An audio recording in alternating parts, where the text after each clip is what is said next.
Welcome back to Building Data Science. On this episode, I wanted to speak about customer journey mapping and its importance in data science. This is something which you don't normally come across, and the idea or the concept of customer journey mapping is more found in marketing. But you find that when you're actually building a model, working on a project, it's very important to remember what the main goal is, what the business project or the business fundamentals are, which is to increase revenue or keep customers. This is a very important idea. So you find when people are working on certain projects, they normally look at it simply from that micro level or looking at the simple problem. But sometimes you need to take a step back and look at the entire problem and also keep in mind the main goal, which is the customer, right? Now, when we actually now say, what is customer journey mapping, right? It's a virtual representation of a customer's experience with a brand or product. Now, when you take this idea of you're actually building a model which is more focused on the customer's experience with your brand. Now, when you actually think about it, when you go back, I did a full episode on the data science lifecycle, but I'm just going to put a quick one to just remind you or to also use as a reference as well.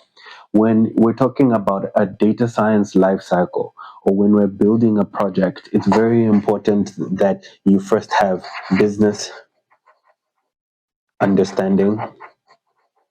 You go through a process of EDA. There's many things within this process in regards to cleaning the data integration, and all of that. And then we go to actually building the model or solution. And then we visualize the data.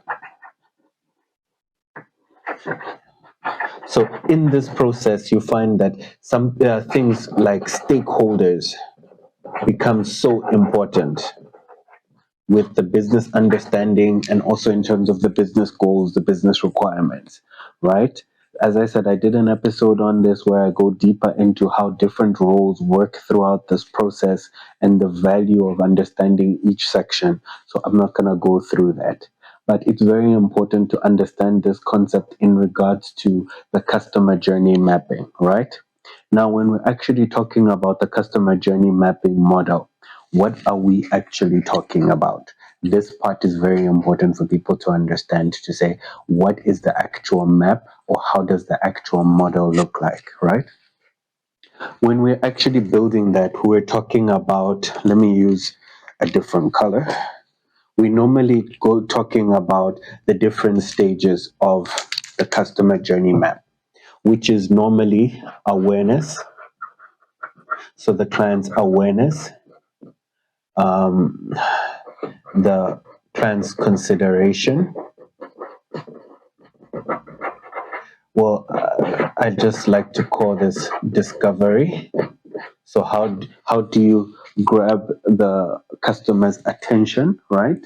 What is the considering stage that they go through, right? And then of course they go through a decision stage. So you can say discovery, consideration, decision, and then of course they go through the actual purchase, and then there's post purchase. I think this is sometimes called after sales.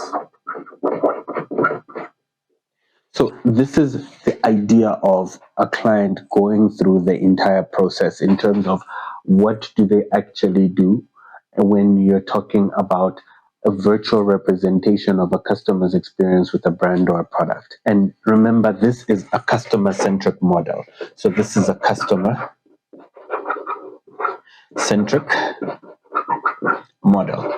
So you're looking at it from the viewpoint of the customer, right? So when we're talking about the different stages where they go through. Some other businesses, this is where sales become so important, in the idea of a client discovering your brand, interacting with your brand, taking them to the consideration and the decision to actually buy. After sales, how do you keep your clients? What is the customer experience with your actual product or your brand? This is very important for people to understand, right? One of the other ideas that also comes into effect, right, is there's something called a marketing funnel.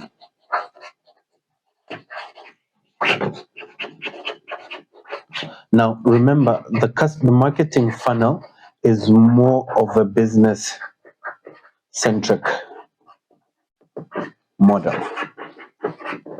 So you're looking at this entire process, but now you're looking at it in regards to how is the business looking at the process? What is the business considering when they're actually looking at this? Right? So when you're actually looking at it from the business perspective, we can say we can just stem it down to awareness, consideration,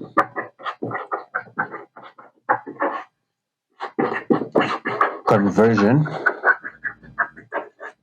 and loyalty.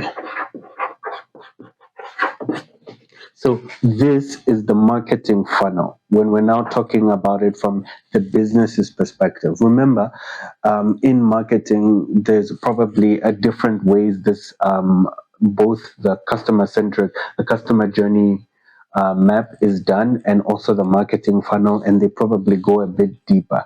But remember, I'm talking about it when you're looking at it more in the data science process, how it integrates with the data science life cycle, and how different roles need to understand it, because it's still something which is still paramount. Remember that at the main thing will forever be revenue.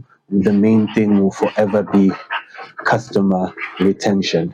So if you're thinking about those two being the main thing, what are we going to do in order to keep that? That's something which I think is very important. There's still other aspects to it, and I'll still try and go a bit deeper into it because, for example, uh, there's conversion techniques.